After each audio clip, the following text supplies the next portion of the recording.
Hey everyone, this is Andy Michael, Chief Investment Officer with Seven Springs Wealth Group. With market volatility really high right now, uncertainty high, information moving rapidly, the goal of this video today and update is to give you what we think we do best, which is provide objectivity during times of high uncertainty. So with that, let's just get started. The big question we were asking ourselves in the first quarter was, we have this Goldilocks scenario economy. What could sustain or derail that Goldilocks type scenario? I think we've all seen the answer over the past couple of weeks. The tariffs or even trade war that we're seeing enacted right now is presenting some material risks to the market. And so this is the slide we showed you last quarter, tariffs on U.S. imports. Last year, it averaged between 2.5% to 3% of overall tax receipts. The projected tariffs that the administration rolled out at Liberation Day on April the 2nd would 10x this number, which was simply not in the market's expectations.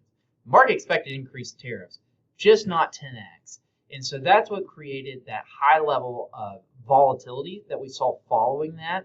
And we're seeing the market move off of that based on where the tariff rates and negotiations are going. It has completely dominated all the headlines, even some of the good headlines underneath, such as tax bills progressing, lower inflation reports, good jobs reports. None of that is having an impact compared to the tariff rates and the unknown and uncertainty around those right now. First quarter GDP is already coming in soft, so we are starting to see a little bit of impact. Again, that's very much in arrears.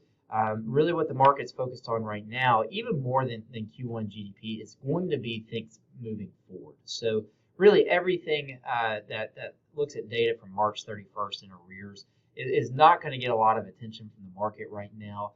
Everything is about future forward at this point. If we look at the U.S. equity stock market, these returns are through the market close on Thursday, April the 10th.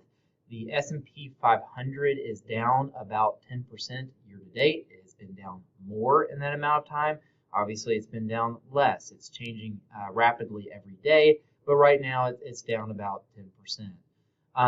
On the one hand, we have seen on Thursday and Friday after that Liberation Day, those 2 days created the largest two-day dollar drawdown that we have seen ever in the U.S. stock market. And so at that dollar amount, and certainly I think the cause of that volatility does certainly feel unprecedented to me. However, the volatility in and of itself is not unprecedented.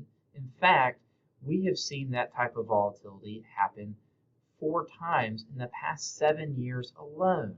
We had a 20% drawdown in 2018. We had a 35% drawdown during the COVID pandemic of 2020. We had another 25% drawdown during the inflation spike and interest rate hike of 2022. And now we've seen a peak to trough drawdown thus far of around 19% on the S&P 500 this year. So that is above average intra-year drawdown, which is normally 14% is the average. So we have eclipsed that above average mark, but certainly seeing 20% swings in the stock market is not unprecedented, even though certainly the cause of this one does feel unprecedented to us.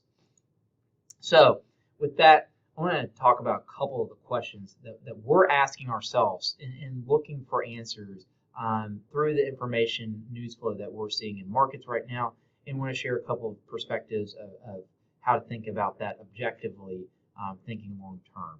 A couple of the big ones that I want to point out here that I'm paying attention to: how long do businesses freeze capital investment and hiring plans for greater clarity?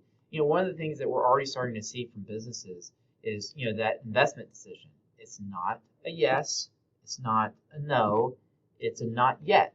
And so the longer this draws out, the longer that not yet becomes a no. With what's important is not just where the tariffs land, but getting to that point and CFOs and CEOs and business decision makers have a level of confidence to be able to implement upon that plan because they feel certain that's going to be the rates and the rules of the game for a foreseeable long-term time. And so those are one of the things that we're keeping an eye on. Another one that I'm keeping an eye on in particular is about could other countries target U.S. companies such as digital tariffs, boycotts, or ban their goods. The U.S. does run a service industry surplus with our software, our financial services to other countries. And so, oftentimes we're talking about tariffs being on goods, physical goods produced. If there is an actual risk to any type of service being tariffed, that could be another headwind that we could see to markets. And so that's one I'm keeping an eye on that's a little bit below the typical headline news radar. One of the other ones that we're keeping an eye on, these two down here, will foreign investors divest their U.S. stocks and assets? I think that is a material risk and could even be part of some of the volatility that we've seen in the early days.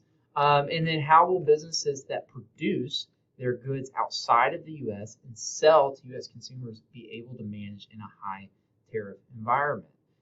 So those are a lot of the questions that we're asking right now. Certainly there is a lot of concern in the market. As you can see, we too echo a lot of those concerns. But a couple of things that we're thinking about and staying objective throughout this time. These tariffs are, I would consider, to be a man-made phenomenon, unlike some of the prior instances that we've seen with, say, a COVID pandemic or with wars or with very high spiraling inflation. So with this type of situation, it also can have a man-made resolution. We've seen results of that through some of the changes to the tariffs or the pauses in tariffs that we've seen announced, how quickly markets can move on that.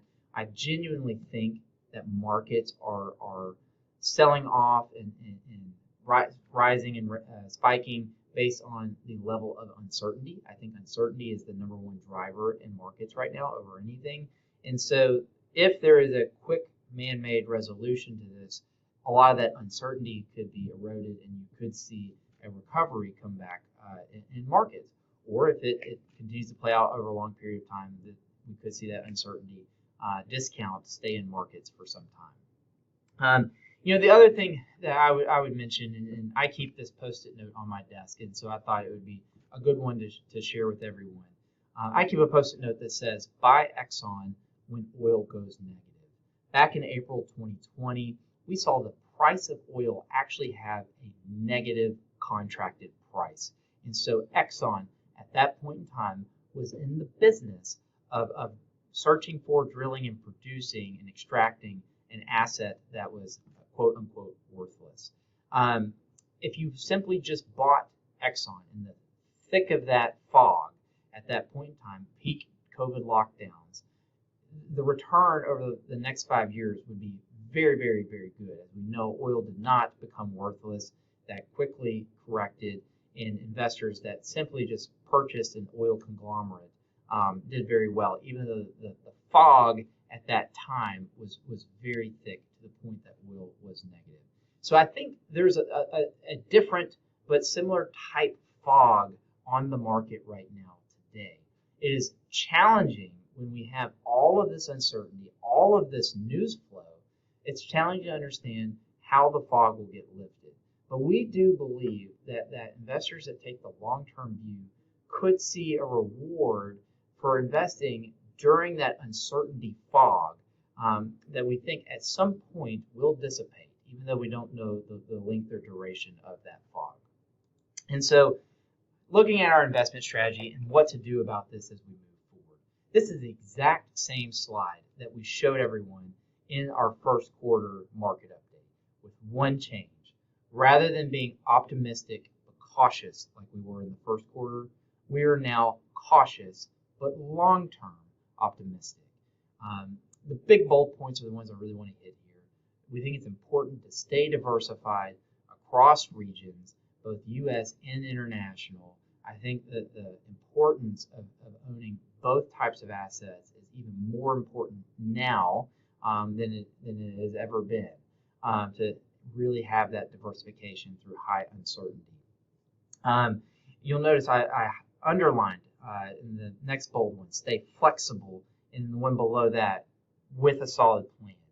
I think right now it's very important to have a flexible plan, or a plan that can be very flexible, to have the opportunity to be able to stay with your plan or invest through the volatility for those that have capital to deploy with long time horizons.